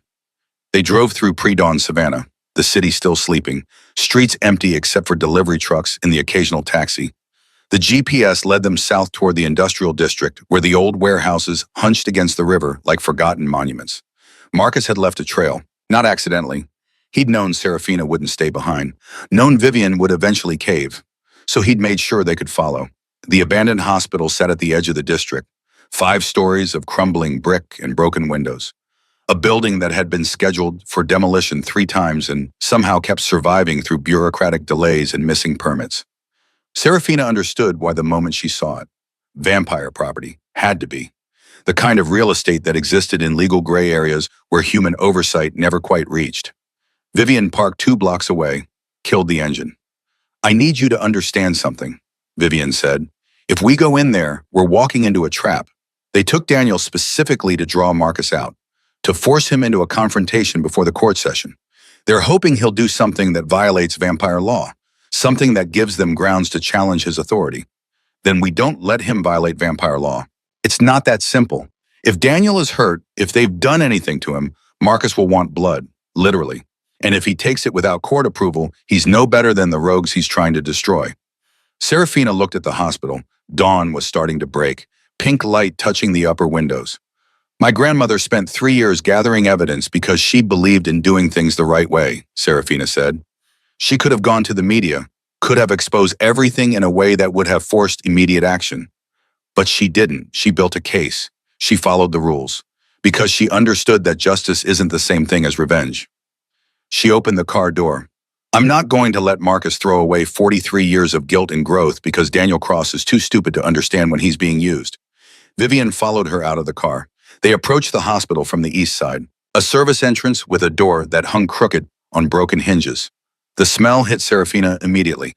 Rot and mildew, and something underneath that was distinctly copper. Blood. Old blood, the kind that had soaked into concrete and could never quite be scrubbed away. The interior was worse. Hallways with peeling paint. Gurneys rusted to the point of collapse. Equipment that looked like it belonged in a museum of medical horrors. And sounds. Voices drifting down from somewhere above. Marcus's voice. Cold and controlled, and carrying that particular edge that meant he was seconds away from violence. Serafina followed the sound. Up a stairwell that groaned under her weight. Down a corridor where the fluorescent lights flickered in patterns that made her head hurt. The voices were coming from what must have been an operating theater. Double doors, small windows reinforced with wire mesh. Serafina looked through the glass. Marcus stood in the center of the room, surrounded. 6 vampires in a loose circle, and sitting in a chair behind them, hands zip-tied, mouth bleeding from a split lip, was Daniel. He looked smaller than she remembered, diminished. The man who had controlled 6 years of her life reduced to a pawn in someone else's game. One of the vampires was speaking. A woman. Tall, elegant, with dark hair, and the kind of beauty that felt calculated rather than natural. "You can't touch us, Marcus, not without court approval, not without violating every law you claim to uphold. So here's what's going to happen. You're going to walk out of here. You're going to present your little ledger to the court. and we're going to present him. She gestured to Daniel, a human witness, ready to testify that you've been using undue influence on Serafina Hartley, that you've manipulated her into believing she's in danger, that you've isolated her from her legal husband and poisoned her mind against him. The court will have to investigate.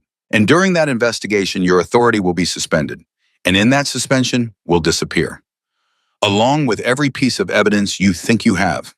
Marcus didn't move, didn't react. His face held that terrible stillness that meant he was calculating exactly how many seconds it would take to kill everyone in the room. You're assuming, Marcus said quietly, that I care more about vampire law than I do about the woman you're using him to threaten. We're assuming you care about your reputation, your position, the court you've built over 4 centuries. Are you really going to throw all of that away for a human without hesitation? The woman laughed. Then you're more far gone than we thought. How disappointing. Serafina pushed open the door. Every head turned. Marcus's face did something she'd never seen before. Terror, pure, undiluted terror. Not for himself, for her. Serafina, get out. No. She walked into the room, Vivian behind her. I'm not leaving, and you're not going to do anything that violates vampire law, because that's exactly what they want. She looked at Daniel, at the blood on his lip, the fear in his eyes. Did you know, she asked him, did you know they were vampires when you agreed to help them? Daniel's face was answer enough. He'd known. Maybe not at first, but somewhere along the way someone had told him the truth, and he'd kept going anyway. You knew, Serafina said, and you helped them anyway, because you wanted me back, not because you loved me, because you couldn't stand the idea that I'd left, that I'd chosen to be alone rather than be with you. They said they'd give me everything, Daniel said, his voice shaking. Money, power. They said I could have you back, that we could start over, that I was property you'd misplaced, Serafina finished. That's all I ever was to you, wasn't it? A thing you owned. And when I left, it wasn't heartbreak you felt. It was the anger of someone who'd had something stolen. She turned to the dark-haired vampire.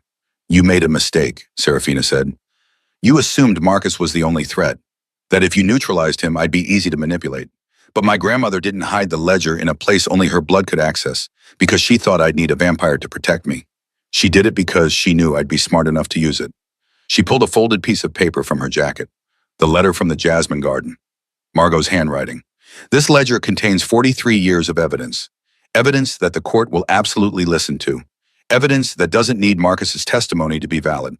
Evidence that names every single one of you, your financial networks, your feeding patterns, your kills. The dark-haired vampire's expression changed. You don't know what you're... I know exactly what I'm holding, and I know that Serafina checked her phone. 6 hours, the Court of the Southern Reach will be in session. And I know that Marcus doesn't need to touch any of you to destroy you. He just needs to present the evidence. And I'm going to be the one presenting it. She looked at Marcus. You told me your grandmother made you understand what it felt like to be truly known, Serafina said. To have someone see not the vampire king, but the person underneath. The one trying to do better than the century before. She held his gaze. I see that person, Marcus, and that person doesn't break vampire law. That person doesn't give these parasites the satisfaction of watching him fall. That person walks out of here, leaves Daniel to face the consequences of his choices, and lets the court do what it was designed to do. The room was absolutely silent. Marcus's eyes held hers. She could see the war happening behind them. The 400 years of controlled isolation fighting against the desperate need to protect her. The vampire king fighting against the man. Finally, he nodded, once, sharp. You heard her, Marcus said to the dark-haired vampire. We're leaving. You can keep Daniel. He chose you. He can live with that choice. He walked towards Serafina, stopped beside her, looked down at Daniel. I told you weeks ago that the danger you represented was a nuisance, Marcus said, that you were nothing more than a parking violation. I was wrong. You're not even that. You're just a cautionary tale. The story people will tell about what happens when you're too small to recognize something extraordinary when you have it. He took Serafina's hand. They walked out together. Vivian following, down the corridor, down the stairs, out into the dawn light where the city was beginning to wake up. Behind them in the abandoned hospital, Daniel Cross sat with his hands zip-tied and his mouth bleeding and the slow dawning understanding that he'd traded whatever remained of his humanity for the empty promise of control. And he'd lost anyway. The Court of the Southern Reach met in a building that looked from the outside like a decommissioned church on Broughton Street. Pale brick, arched windows, a bell tower that hadn't held a bell in over a century. Inside it was something else entirely. A circular chamber 3 stories below ground level, ringed with seats carved from dark stone that might have been granite or might have been something older, lit by fixtures that produced light without visible flame or filament. 47 vampires sat in those seats, the full membership of the court, representatives from territories across the South, old ones and young ones, and everything in between. And in the center of the chamber, a raised platform where the accused would stand. Serafina sat in the gallery, the only human in the room. Every eye had found her when she'd entered, assessed, calculated, tried to understand what she was doing here. Marcus had made it clear. She was under his protection. She was presenting evidence, and anyone who challenged her would answer to him. The dark-haired vampire from the hospital was already on the platform, along with 5 others, the rogues who had been running the trafficking operation, who had killed Margot, who had tried to use Daniel as leverage. They stood with their hands clasped behind their backs, no restraints. Vampire law didn't require physical bonds. The court itself was the bond. Leaving would mean forfeiting any claim to territory protection or rights within the Southern Reach. It would mean becoming truly rogue, truly hunted. Marcus stood at the prosecutor's position, a podium carved from the same dark stone as the seats. He wore black, no tie, the collar open, looking exactly like what he was, a king bringing charges against those who had violated his territory. The court recognizes Marcus Ashford, king of the Southern Reach, said a voice, an older vampire, gray-haired, sitting in the highest seat. State your charges. I bring charges of unauthorized feeding, human trafficking, murder, and conspiracy to undermine the authority of this court, Marcus said, his voice carrying through the chamber. Not loud, just absolutely clear. I bring evidence spanning 140 years, evidence gathered by Dr. Margot Hartley, a human pathologist, who identified the pattern of kills and the network supporting them. Evidence that was hidden for 43 years and has now been recovered. He gestured to Serafina. She stood, walked to the platform, carried the ledger in her arms like it weighed what it actually represented. 43 years of her grandmother's life. Hundreds of victims. A legacy of pain and the determined hope that someday someone would use it to demand justice. This is the ledger, Serafina said, her voice smaller than Marcus's, more human, but it carried anyway. My grandmother compiled it between 1980 and 1983. It contains documented evidence of kills, financial transfers, and the network of vampires who enabled and profited from human trafficking. She said it on the platform. It also contains evidence that the operation was funded and protected by someone in Marcus Ashford's inner circle, a vampire named Vivian Laurent, who served as his lieutenant for 170 years before betraying him to protect the operation she'd built. A murmur ran through the chamber, vampires leaning toward each other, whispered conversations. The gray-haired vampire raised a hand. Silence fell. These are serious charges, he said. Do you have proof beyond the documentation? Do you have testimony? I have my grandmother's voice, Serafina said. She nodded to Theo, who was operating the chamber's audio system from a control booth. He pressed a button, and Margot Hartley's voice filled the chamber. My name is Dr. Margot Hartley. I am recording this on October 12th, 1983. If you are hearing this, I am dead, and the people responsible for my death are listening to evidence they thought they'd buried. The recording ran for 20 minutes. Margot's voice, calm, clinical, laying out everything she'd found. The kills, the patterns, the financial networks, the names, and at the end, the betrayal. I was scheduled to meet Marcus Ashford tomorrow morning, to deliver this evidence, to ask for his protection while the court investigated. But tonight someone called me, someone who knew about the meeting, someone who told me to stay home, to wait, that Marcus would come to me instead. A pause. I know what that means. I know who made that call. And I know that by tomorrow I'll be dead, and this will look like a heart attack, and no one will investigate because I'm just a human who worked too hard and stressed herself into an early grave. Another pause. Longer. But I'm leaving this because my granddaughter will find it someday, and she'll be smart enough to use it. And when she does, I want the court to know that Vivian Laurent sold my location to the rogues, that she protected this operation for 170 years, that she believed she was serving Marcus by strengthening his position through intelligence gathered from the trafficking network. She was wrong. And I genuinely hope, that when she finally understands what she's done, it destroys her. The recording ended. The chamber was absolutely silent. Serafina looked at the accused vampires on the platform, at the dark-haired woman who had threatened Marcus in the hospital, at the 5 others who had built fortunes on human suffering. My grandmother believed in justice, Serafina said. She believed that evidence mattered, that the truth properly documented and properly presented would be enough. I'm here to prove she was right. The gray-haired vampire looked at Marcus. You've heard the evidence. What sentence do you request? Execution, Marcus said. No hesitation. For all 6, death by sunlight exposure, immediate. Another murmur, this one carrying shock. Execution was rare in vampire law, reserved for the worst violations, for those who threatened the very structure that kept vampire society functional. The court will deliberate, the gray-haired vampire said. The deliberation took 11 minutes. When the court reconvened, the verdict was unanimous. Guilty on all charges. Sentence execution by sunlight. To be carried out at dawn day 21. The 6 vampires were removed from the chamber. Silent. No protests. No begging. They'd known the risk when they'd built their operation. Known that someday the evidence might surface. They'd just gambled that it wouldn't happen in their lifetimes. They'd lost. As the chamber began to empty, the gray-haired vampire approached Marcus and Serafina. There's still the matter of Vivienne Laurent, he said. She's dead, but the court needs to acknowledge her crimes to make it official. I understand, Marcus said, and there's the matter of the current Vivienne, the one who carries the name. Marcus looked across the chamber to where Vivienne stood. She'd been present for the entire session, listening to the recording, hearing the evidence, learning exactly what the name she'd claimed actually meant. That's her decision, Marcus said. She can renounce the name, choose something new, or she can carry it and work to redeem it. Either way, it's her choice. Vivienne crossed the chamber, stopped in front of Marcus and Serafina. I didn't know, she said, her voice steady.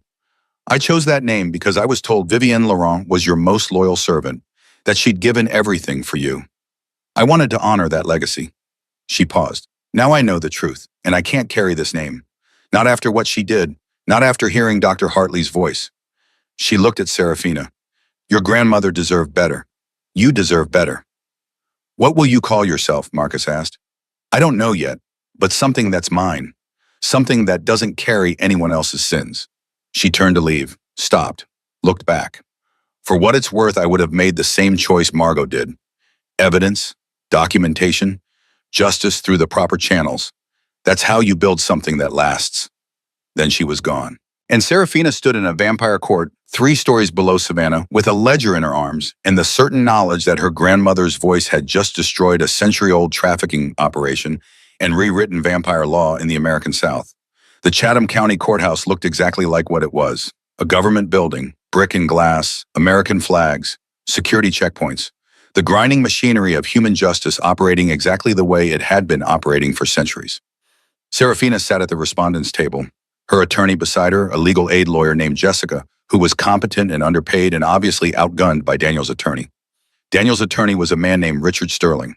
Expensive suit, practiced smile, the kind of lawyer who charged $400 an hour and earned every cent through creative interpretation of the truth.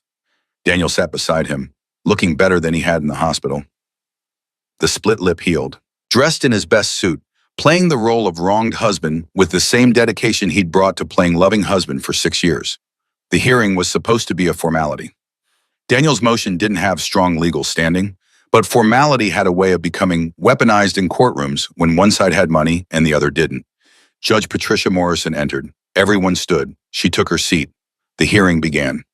Richard Sterling opened with practiced confidence, painting a picture of a woman who had been emotionally compromised during the divorce proceedings, who had made decisions under the influence of unnamed outside parties, who had hidden assets and misrepresented her mental state. It was lies. All of it. But they sounded good, professional, reasonable. Jessica did her best. She submitted documentation, photographs, messages, financial records showing Daniel's controlling behavior during the marriage. But Judge Morrison was looking at Daniel clean-cut and calm, and then looking at Serafina wearing a dress from a thrift store and working a job that barely paid rent, and the scales were starting to tilt in the familiar direction. Then the door at the back of the courtroom opened. Every head turned. Marcus Ashford had walked in. He wore black, a suit that probably cost more than Richard Sterling's retainer. He moved with that soundless grace, that particular quality of occupying space in a way that made everyone else feel like they were taking up too much of it.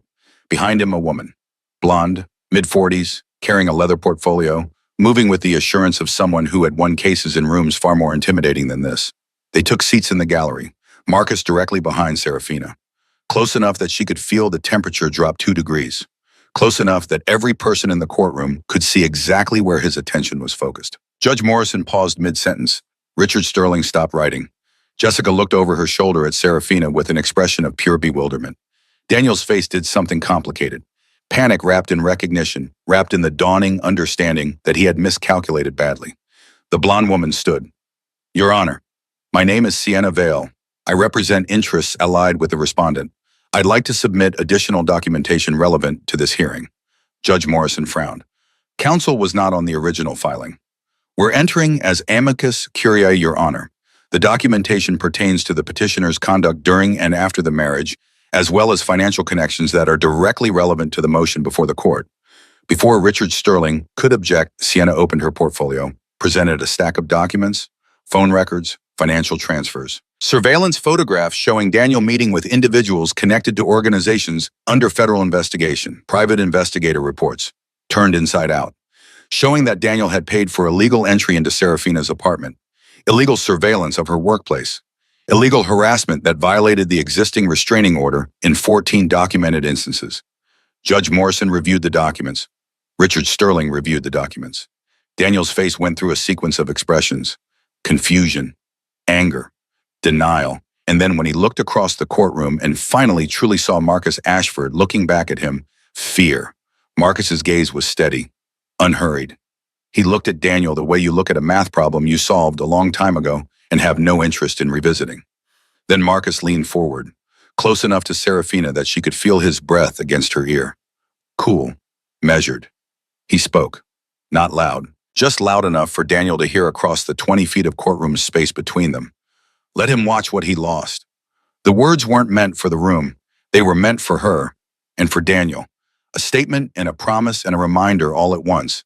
Serafina felt something settle in her chest.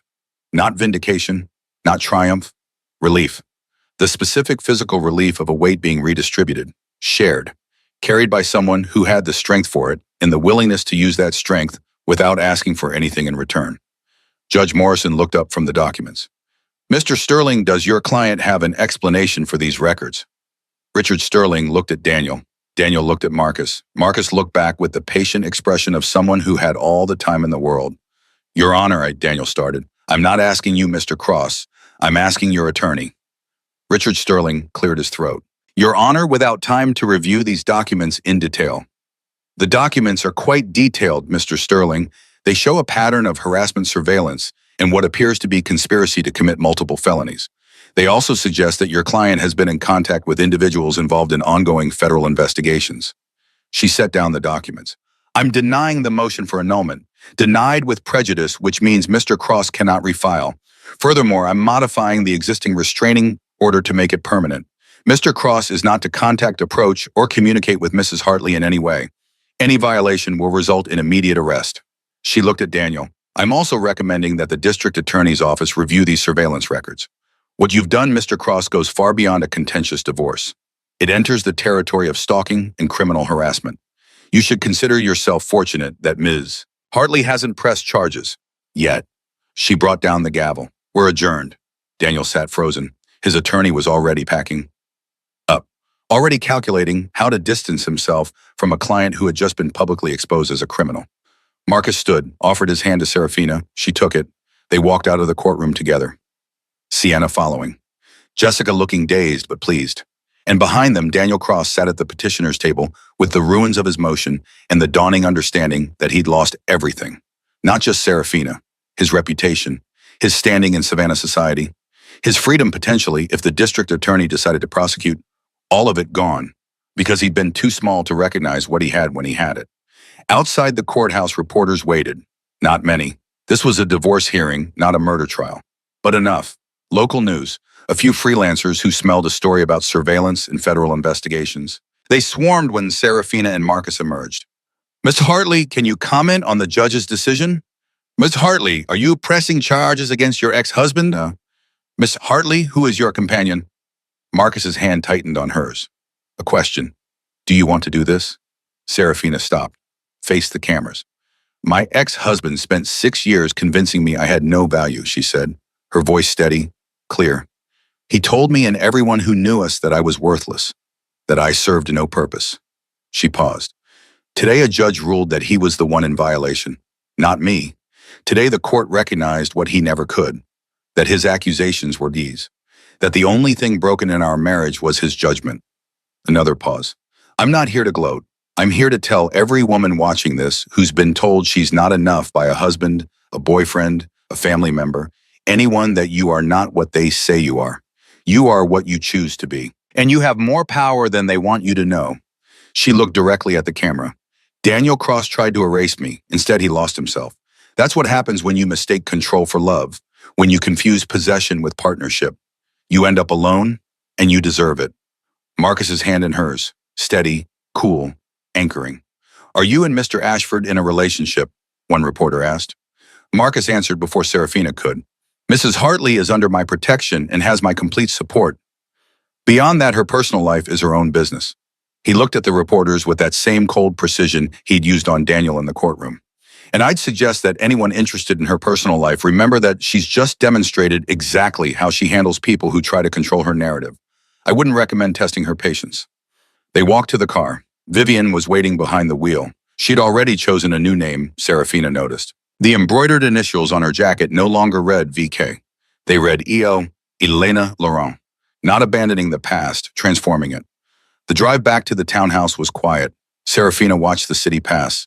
The same streets she'd walked for 6 months with a hole in her shoe.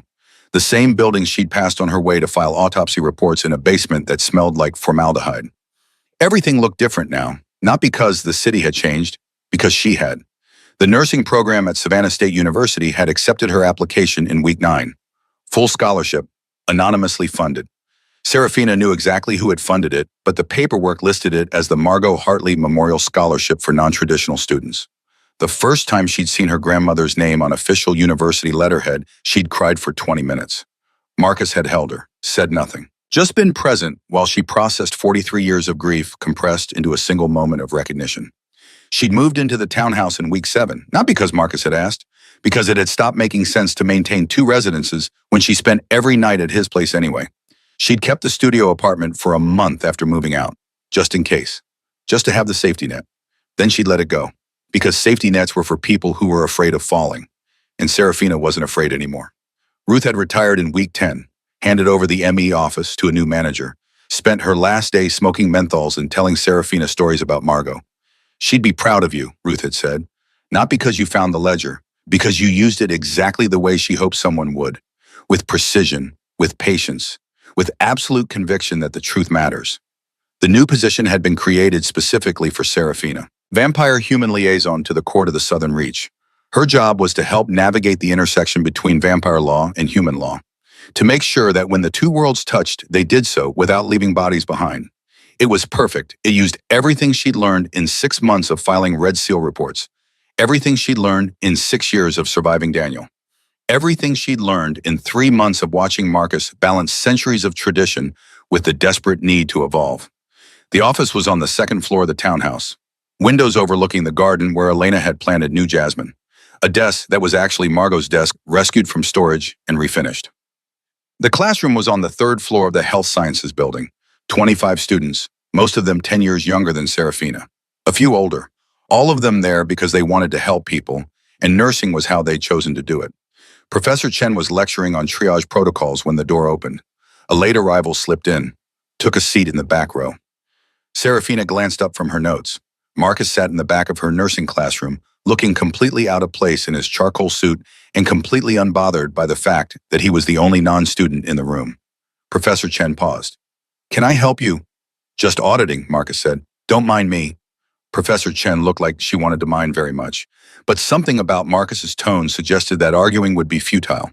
She went back to her lecture. Serafina tried to focus on triage protocols, on the difference between immediate, delayed, and expectant categories, on how to make impossible decisions in impossible situations. But she was aware of Marcus in the back row, aware of the way every other student kept glancing at him, aware of the fact that a 400-year-old vampire king was sitting through an undergraduate nursing lecture just to be near her. After class, she found him waiting in the hallway. "You can't just show up to my classes," she said. "Why not?" "Because it's weird. Because you make everyone uncomfortable. Because Professor Chen looked like she was going to call security. Professor Chen looked like she was trying to figure out where she knew me from. I donated the funds for this building in 1997. Different name, obviously, but she's been here long enough to remember. He smiled, small, real. Besides, I wanted to see you in your element. Wanted to watch you do the thing Daniel tried to take away from you. Serafina's chest did something complicated. I have another class in 20 minutes. I'll walk you. They walked through campus, fall turning to winter, students bundling up against the cold. Serafina in jeans and a sweater that Marcus had bought her after she'd complained that all her clothes were either work-appropriate or thrift store formal. I saw Daniel yesterday, Marcus said. Serafina stopped walking. Where? He's working at a car dealership. Sales. Entry level. Apparently his legal troubles made him unemployable in his previous field. Good. He looked smaller, diminished, like someone had let the air out of him. I don't want to hear about Daniel. I know, but I thought you should know that he's not a threat anymore, that he's not coming back, that you can stop looking over your shoulder. Serafina started walking again. I stopped looking over my shoulder the day you sat behind me in that courtroom. They reached the next building. Marcus stopped at the entrance. I have a court session tonight. Southern Reach business. Should be done by midnight. I'll be at home, working on my anatomy homework. Home, not the townhouse, not Marcus's place. Home. Elena made lasagna, Marcus said. She's still trying out the name. It might stick. It suits her better than Vivian ever did. Serafina laughed. Real, full, the kind of laugh she'd forgotten she was capable of. I'll see you tonight, she said. Marcus kissed her, quick, chaste, appropriate for a college campus. Then he was gone, disappearing around the corner with that soundless grace. Serafina went to her anatomy class, sat in the middle row, opened her textbook, and realized that for the first time in her entire adult life, she was exactly where she wanted to be, doing exactly what she wanted to do, with exactly who she wanted beside her. Later that afternoon, Serafina sat at Margot's desk reviewing a case file when her phone rang. Ruth's number. I thought you retired, Serafina said. I did, but they called me in for a consult. New Red Seal case. And honey, you need to see this. What is it? It's international. The markers are the same as what Margot was tracking. But the origin code suggests this goes way beyond the Southern Reach. This goes global. Serafina set down her pen. I'll be there in 20 minutes. She hung up, looked around the office, at Margot's desk, at the jasmine visible through the window, at the life she'd built from $9 and a hole in her shoe. Then she stood, grabbed her jacket, because the work wasn't done. The ledger had dismantled one operation, but Margot had suspected there were more, bigger networks, deeper rot, and Serafina was her grandmother's blood, which meant finishing what Margot started wasn't just a choice. It was a legacy. 6 months after Daniel Cross decided she was worthless, Serafina Hartley stood in front of a lecture hall, not as a student, as a guest speaker. The course was called Vampire Human Relations, an elective, new to the university curriculum, funded by an anonymous donor who everyone suspected was Marcus Ashford, but no one could prove. 20 students filled the seats, watching her, waiting. Serafina looked at them, at their young faces, at their notebooks open and ready, at their complete lack of understanding about what the world actually contained. My name is Serafina Hartley, she said. 6 months ago, my ex-husband publicly stated I had no value.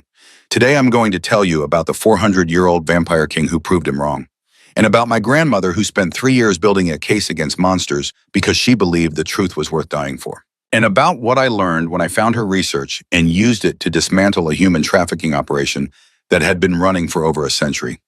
She paused. But first, I'm going to tell you the most important lesson I've learned in the last 6 months, the one that matters more than anything else. The students leaned forward. You are not what other people say you are. You are not their labels. You are not their limitations. You are not their failure of imagination. You are exactly what you choose to be. And if someone tries to tell you otherwise, you gather evidence, you build a case, and you prove them wrong so thoroughly that they spend the rest of their lives wondering how they were ever stupid enough to underestimate you. In the back row, Marcus Ashford sat with a slight smile on his face, watching the woman he'd failed to protect 43 years ago get her justice through her granddaughter. Watching the woman he'd waited 400 years to find finally understand her own power. Watching Serafina Hartley transform from victim to survivor, to victor, to teacher. And knowing that the story wasn't over. It was only beginning. Outside the lecture hall, Ruth stood in the corridor with a Red Seal file in her hands, waiting. because the world had more monsters than anyone wanted to admit. But it also had Serafina Hartley. And that Ruth thought was exactly the kind of balance Margot had been hoping for. The kind of balance that didn't just preserve evidence, it created change.